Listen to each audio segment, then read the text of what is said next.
Ancient Palestine, a land of strategic importance. Palestine, a land steeped in millennia of history, has long been a pivotal region. Its geographical location at the crossroads of continents made it a coveted territory. Ancient civilizations recognized its immense strategic value. Gaza, one of its oldest cities, served as a crucial link. It connected the land bridge between Africa, Asia, and Europe. This naturally made it a center for trade and a frequent target for conquest. The control of Gaza often meant control over vital trade routes and access to the Mediterranean Sea, influencing the power dynamics of empires throughout antiquity. Its fertile lands also contributed to its importance, supporting populations and armies alike. The historical record is rich with mentions of Palestine and its cities. Egyptian pharaoh Thutmose III, ruling from 1481 to 1425 BCE, documented his military campaigns in the region. His inscriptions detail the routes taken and the cities encountered, highlighting Gaza's prominence even then. It was often referred to as the Way of the Philistines, indicating its status as a major thoroughfare. These ancient texts provide invaluable insights into the early governance and societal structures of Palestine. They underscore the land's long-standing role as a significant player in the ancient Near East, a testament to its enduring geographical and political relevance. Centuries later, the renowned traveler Ibn Battuta, journeying in the 14th century CE, also described Gaza. He noted it as a large and populous city, even though it lacked formidable walls at that specific time. His accounts paint a picture of a vibrant urban center, continuing its legacy as a hub of activity. Ibn Battuta's observations provide a medieval perspective on the continuity of life and commerce in Palestinian cities. They show how, despite the rise and fall of empires, places like Gaza maintain their importance. This continuity speaks to the deep roots of Palestinian society and its urban centers. The strategic importance of Palestine, and Gaza specifically, was not just military but also cultural and economic. It facilitated the exchange of goods, ideas, and beliefs between diverse peoples. This constant interaction shaped the unique cultural tapestry of the region. The land was a melting pot of influences from Egyptian and Mesopotamian to Greek and Roman. Understanding this ancient heritage is crucial to comprehending the complexities of its later history. The echoes of this ancient past still resonate today, influencing the identity and aspirations of the Palestinian people who call this historic land their home. The early 20th century marked a significant turning point for Palestine with the decline of the Ottoman Empire. After centuries of Ottoman rule, the region came under British administration following World War I. The League of Nations granted Britain the Mandate for Palestine in 1922. This period was intended to guide Palestine towards self-governance. However, it was also complicated by competing promises and interests, particularly the Balfour Declaration of 1917. This declaration expressed British support for the establishment of a national home for the Jewish people in Palestine. This set the stage for profound political and demographic shifts. During the British Mandate, Gaza continued to be an important district. It was known for its agricultural richness, particularly its citrus groves. In the 1870s, under Ottoman and then evolving Egyptian influence, Gaza boasted significant irrigated agricultural land. British consul James Finn in 1867 had already noted the excellence of its agriculture. Under the Mandate, Gaza was one of Palestine's 16 districts, encompassing areas like Isdud, Ashdod, and Ashkelon. The administration aimed to develop infrastructure but also faced growing unrest due to conflicting national aspirations between the Arab and Jewish communities. The Mandate years were characterized by increasing tensions and political mobilization. The Palestinian Arab population sought independence and majority rule in their homeland. Simultaneously, Jewish immigration, encouraged by Zionist organizations and facilitated by the Mandate authorities, grew significantly. This led to demographic changes that alarmed the indigenous Arab population. There were several outbreaks of violence and protest as Palestinians resisted what they perceived as the colonization of their land and the denial of their right to self-determination. These events laid the groundwork for future conflicts and displacements. The British struggled to reconcile the contradictory obligations they had undertaken. Various commissions and white papers were issued, attempting to find a solution, but none could satisfy both Arab and Jewish aspirations. The growing Jewish presence and land acquisition, often at the expense of Palestinian farmers, fueled resentment. The Mandate period ultimately failed to establish a peaceful path to independence for a unified Palestine. Instead, it created a deeply divided society and set the stage for the United Nations' involvement and the eventual partition of the land, an event that would have catastrophic consequences for the Palestinian people. By 1947, the situation in Palestine had become untenable for the British. They decided to hand over the problem to the newly formed United Nations.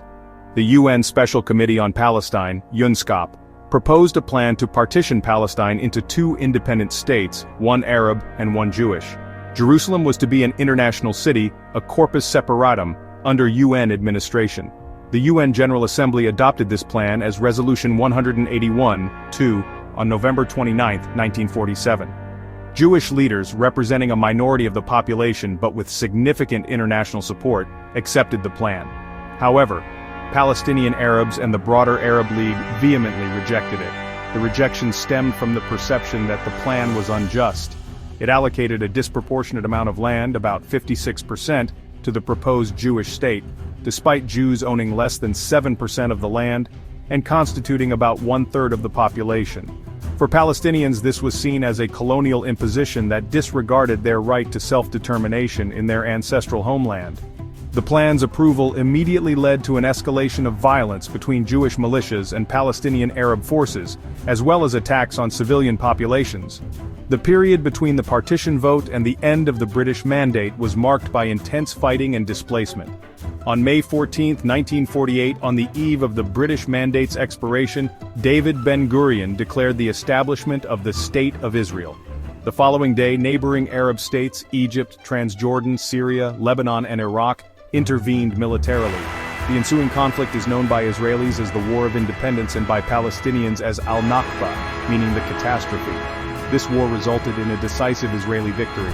Israel expanded its territory beyond the UN partition plan borders, annexing large swaths of land designated for the Arab state. Hundreds of thousands of Palestinians were profoundly affected.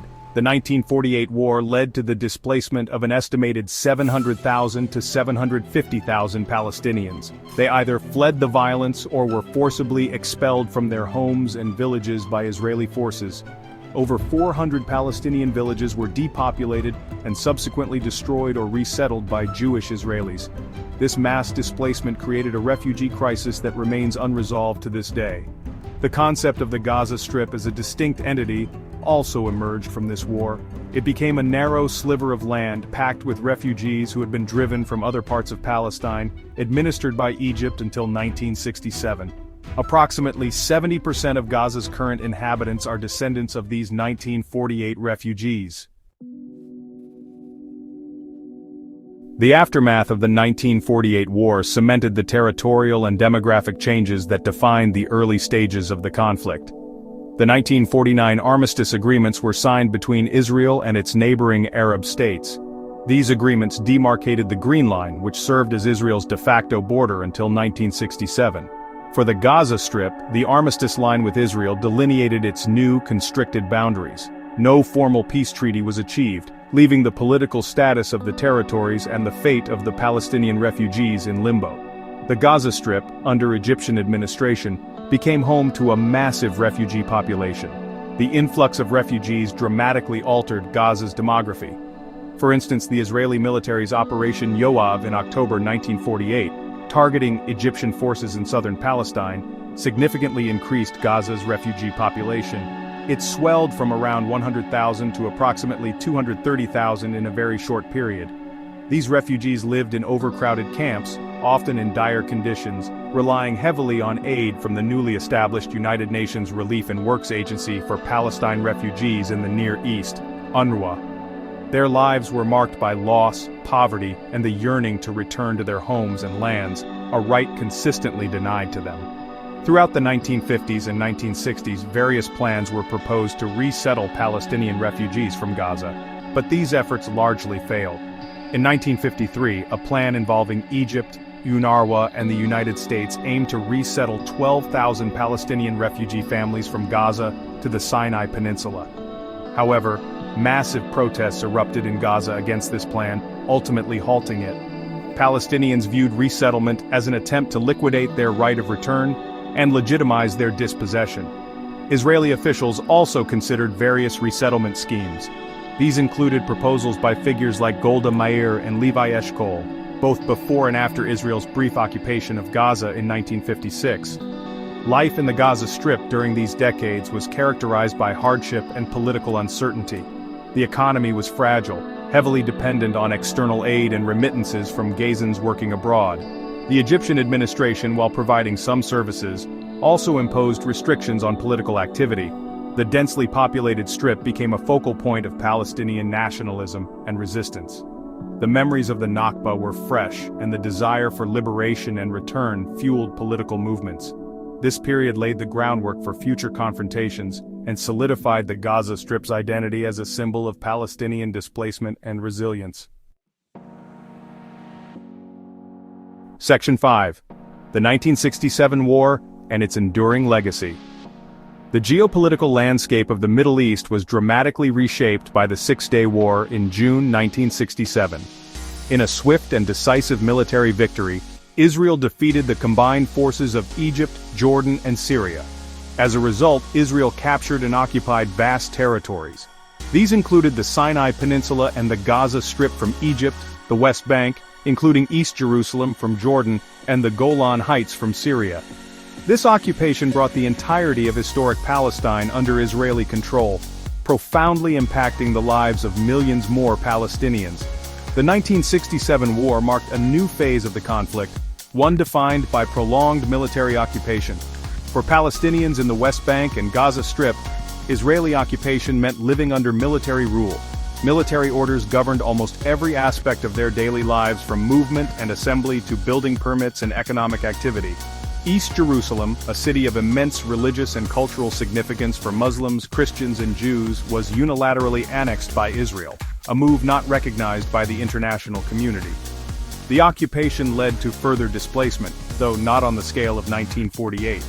However, it did sever connections between communities and families, and subjected Palestinians to a new system of control and repression. Following the 1967 war, Israel began to establish civilian settlements in the newly occupied territories.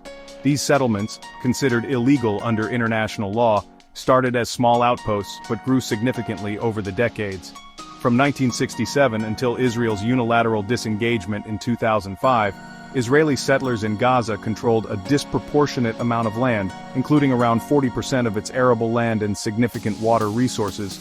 This policy of settlement expansion became a major source of friction and a key obstacle to peace. It involved the confiscation of Palestinian land and resources, further entrenching the occupation and creating facts on the ground that complicated any future territorial compromise. The 1967 war also had a profound psychological and political impact on the Palestinian national movement.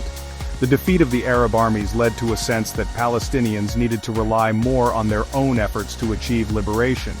This period saw the rise of the Palestine Liberation Organization, or PLO, as the main representative of the Palestinian people. The PLO, under the leadership of Yasser Arafat, advocated for armed struggle to liberate Palestine. The occupation also fueled a growing sense of Palestinian national identity and a determination to resist Israeli rule, setting the stage for future uprisings and continued conflict.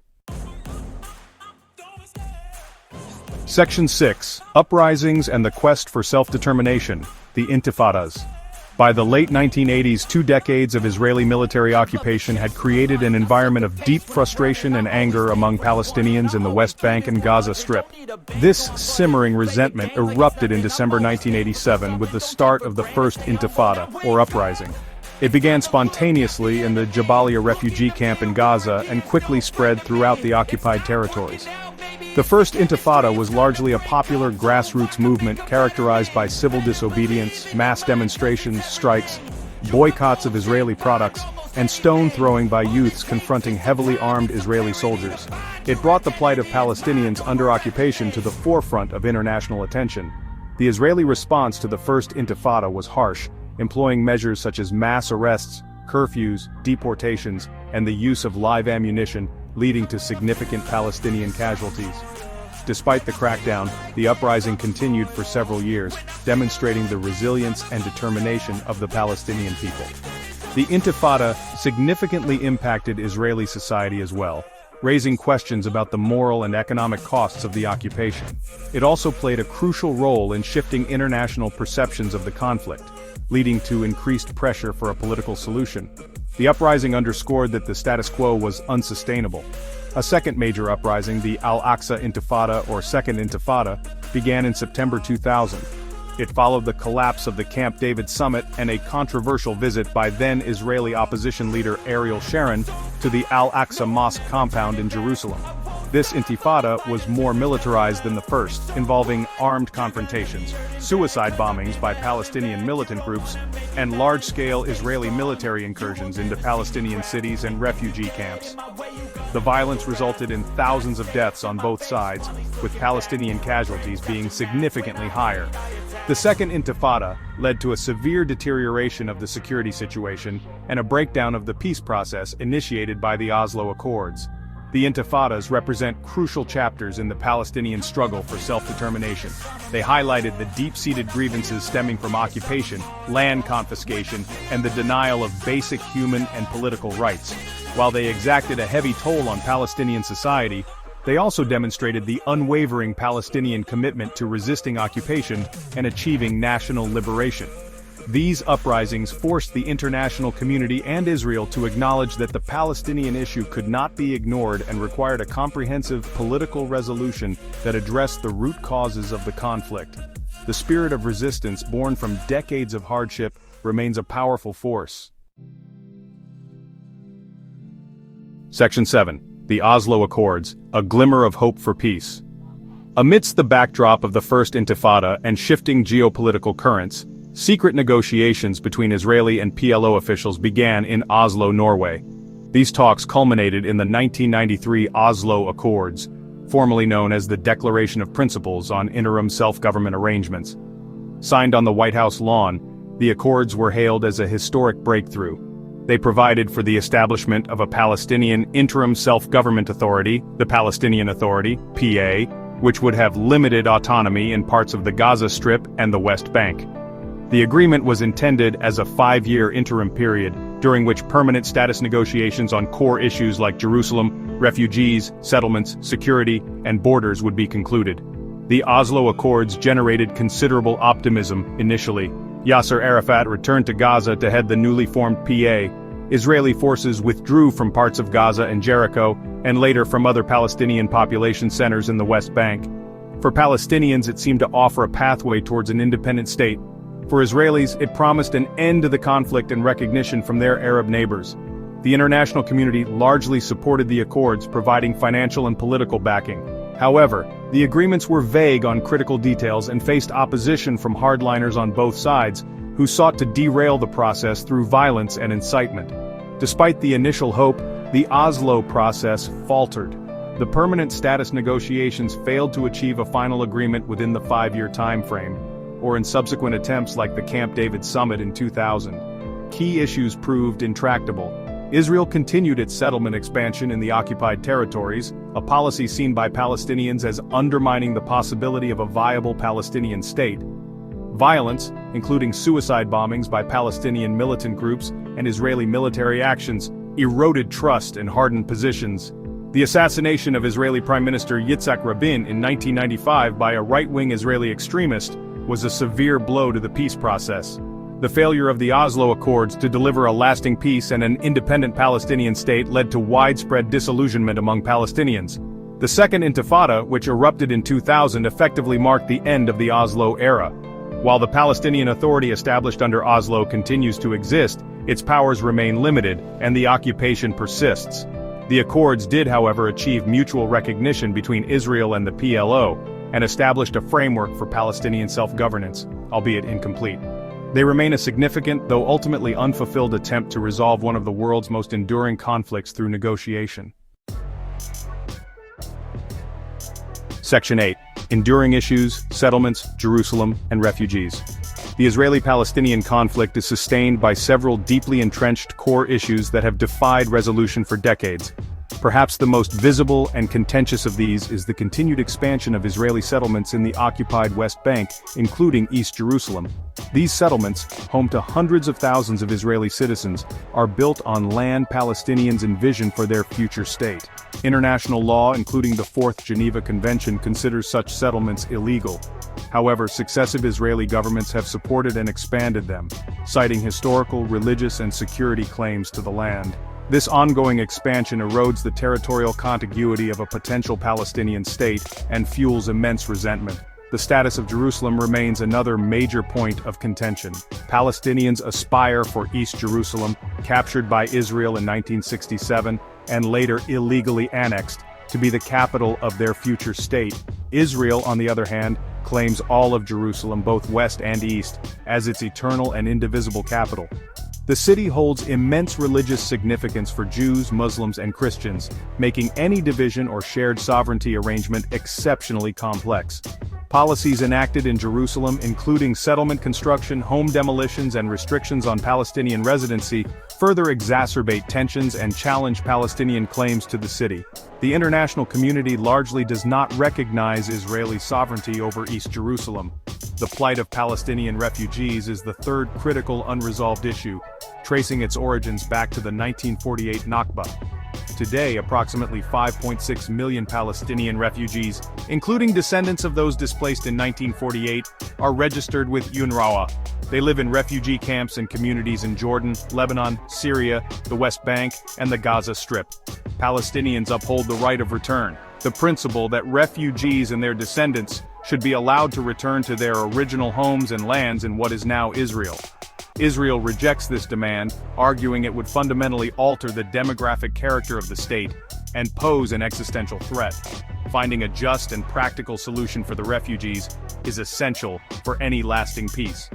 These three core issues, settlements, Jerusalem, and refugees, are intricately linked and represent fundamental aspects of the national narratives and aspirations of both Israelis and Palestinians. Addressing them requires immense political will, mutual compromise, and adherence to international law.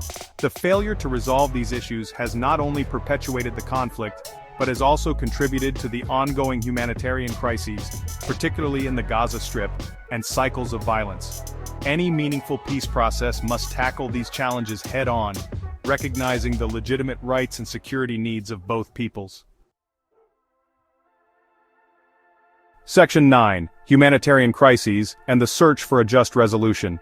In recent years, the Gaza Strip in particular has faced recurrent and devastating humanitarian crises. The blockade imposed by Israel and Egypt since Hamas took control in 2007, combined with repeated military escalations, has crippled Gaza's economy and infrastructure. The population of over 2 million people, a majority of whom are refugees, lives in an area often described as an open-air prison. Access to clean water, electricity, healthcare, and education is severely restricted. Unemployment rates are among the highest in the world, and poverty is widespread, creating a situation of profound despair and dependency on international aid. The hostilities that escalated significantly from October 2023 have led to an unprecedented humanitarian catastrophe in Gaza. Reports from international organizations paint a grim picture. Tens of thousands of Palestinians killed, a vast majority of the population forcibly displaced, and widespread destruction of homes, schools, universities, and hospitals. Severe food insecurity and famine conditions have become prevalent due to restrictions on aid. The extensive use of explosive weapons in densely populated areas has caused immense suffering, permanent disabilities, and profound psychological trauma, especially among children. This dire situation underscores the urgent need for unimpeded humanitarian access and a cessation of hostilities. The root causes of these crises are deeply embedded in the unresolved political conflict. The ongoing occupation, the expansion of settlements, the status of Jerusalem, and the unresolved refugee question continue to fuel instability and violence. Efforts towards peace, such as the Oslo Accords, the Arab League Peace Plan, and more recently the Abraham Accords, have not yet led to a comprehensive and just resolution for the Palestinian people. The Abraham Accords, while normalizing relations between Israel and some Arab states, did not directly address the core issues of the Israeli-Palestinian conflict, leading to concerns that they might sideline Palestinian aspirations for statehood. Looking ahead, a peaceful and lasting resolution requires a commitment to coexistence based on mutual recognition, respect, and international law. Addressing the legitimate grievances and aspirations of the Palestinian people, including their right to self-determination in their own state, alongside ensuring the security of Israel, is paramount. This necessitates a renewed and genuine effort from all parties, supported by the international community, to negotiate a two-state solution that resolves the core issues. Ending the occupation, ensuring accountability for violations of international law, and fostering economic development are crucial steps towards a future where both Palestinians and Israelis can live in peace, security, and dignity.